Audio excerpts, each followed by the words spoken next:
With the Xbox Series X and PS5 being super limited still, scalpers! I've been seeing a ton of people ask the question, is the Series X and PS5 even worth picking up at this point in time? And I kind of already addressed that in my previous video talking about the 6-month anniversary of the PS5 and Xbox Series X. But holy shit, in the last 3 weeks has a lot changed to shift my perspective and other people's perspective on that question. You already know who it is. It's your boy Squiz, also known as the Elusive Squirrel. And to start today's video, I'm gonna dive into the PlayStation side of things. Why has that question kind of come up again? And I can't lie, it seems like Sony and Jim Ryan have really shot themselves in the foot when it comes to answering that question, because obviously the PS5 is a great piece of hardware. I own one, I absolutely love it. The speed of it's insane, it already has some great exclusives. But the thing is, they came out and said last year, you know, we believe in generations. You gotta buy the PS5 if you wanna play these great new games. There's gonna be a ton of new exclusives on it that really take advantage of the hardware. And that's why we believe in generations. We wanna give you games that fully take advantage of that next gen hardware. But then they announced all these games are coming out for the PS4 as well. And obviously this isn't new. We saw it with Miles Morales. We saw it with Sackboy at launch. And a while back, it was also confirmed that the new Horizon Zero Dawn is being developed for PS4 as well. But now the new God of War and Gran Turismo 7 have been confirmed to be in development for the PS4. I think people were really upset about Gran Turismo 7 because I remember back when they were advertising the system on their own little Sony event that it was shown as a PS5 exclusive game. And I gotta say, even though these games were just confirmed to be developed for PS4, I think what really got the conversation started was Godfall of all things. I remember this game being touted as the PS5 exclusive experience. This game was only possible on the PS5 SSD. Only the PS5 could bring out this great power and a really high-end PC. But the PS5 was needed to play it, baby. But oh yeah, they just announced that's coming to PS4 as well. So yeah, I think the answer is right in front of Sony's face of why people keep bringing up this question. Again, the hardware is phenomenal. I absolutely love my console, but you cannot blame the consumer for asking that question over and over again and not really being sold on your next gen system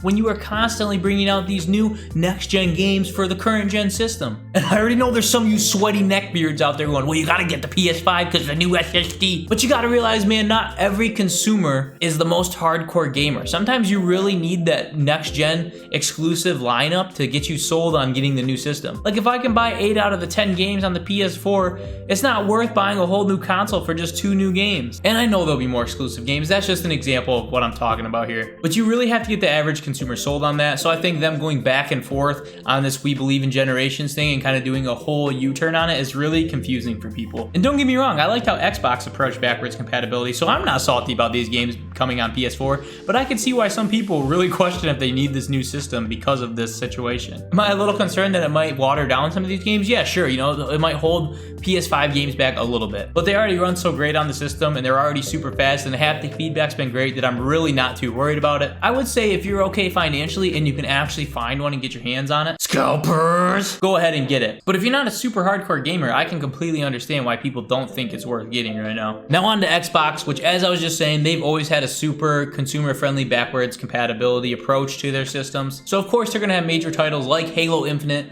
release on both the Xbox One and Series X, along with the PC as well. And a lot of people don't like that. It rubs them the wrong way. You know, they want to feel justified in, you know, their purchase. And I said that in my last video. I completely understand that. I think there are some games that need to be just Series X only, you know, that really take advantage of the system. And again, they justify the average consumer upgrading their console. But oh boy, did Xbox double down on this backwards compatibility mindset. As we all know, they've been really investing into the idea of xCloud and streaming, whether it be on like an Android tablet or on a current Xbox One console. So Microsoft has just confirmed that soon you'll be able to stream Xbox Series S and X titles on an original Xbox One console. So say in a year or two down the line, there is a Series X exclusive title, you would just be able to use xCloud to stream that exclusive onto your original Xbox console. And I know that's kind of confusing, but just think of it as your Xbox One basically becomes just like a Fire Stick or a Roku. Now, I don't know if every game's gonna be available on xCloud because, you know, only certain games are eligible for cloud streaming now, but it sounds like they plan to take advantage of it, and I think it's a super cool idea. Obviously, streaming games isn't the most perfect situation. Sometimes you get latency,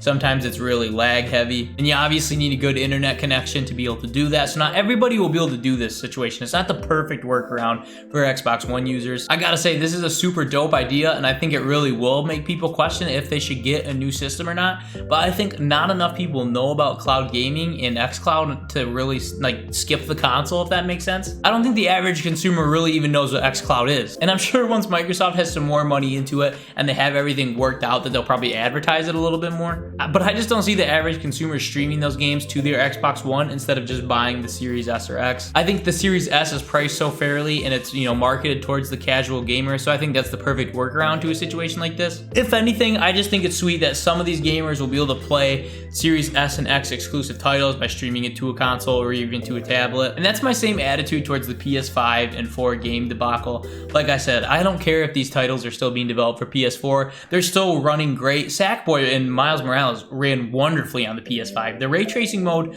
on Miles Morales, or the performance mode, whatever it's called, was absolutely phenomenal. And that game was still available on PS4. It didn't really water down the title. So I don't see it as a big of a deal as everybody's saying it is. For both situations, I think right now with how hard these consoles are to get, you have to be super consumer friendly, and you really have to have backwards compatibility there. You really do, or you're gonna piss off a lot of your user base. And trust me, I know the sweaties like me are like, why did I buy this new system if everybody else is having fun too? Just kidding, I'm not like that. But for real, there are people that are salty that, you know, they don't have all the exclusive stuff on their next gen console, and I think that's okay. I think those people need to be a little bit patient. We're still in like the first 6 or 7 months of these consoles being released, and you at least got to give it a year or two in for the true exclusive titles and experiences to really come out with those systems. Especially now, we're really in unique times, so I mean, you just got to give it time, guys. Be patient, sit on these consoles. The hardware aspect of both of these systems, the Series S, X, and the PS5, are all phenomenal. I own them all, so I really do like all these systems. I've played tons of hours on all of them. Like I said, it just comes down to, are you in the right situation to getting it right now? Because if you aren't in the right situation and you're kind of pushing yourself to get these new consoles,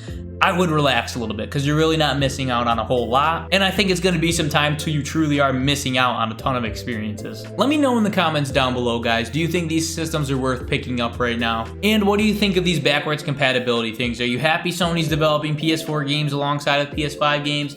Are you excited about xCloud streaming? Let me know what are your ideas on all that down below. I try to get back to most, if not all, of my comments. And I appreciate you guys for the support. The videos have been doing absolutely wonderful lately. You guys have been leaving great feedback, so I appreciate the hell out of you. As I said earlier, it's been your boy Squiz, and I'll catch you on the next video.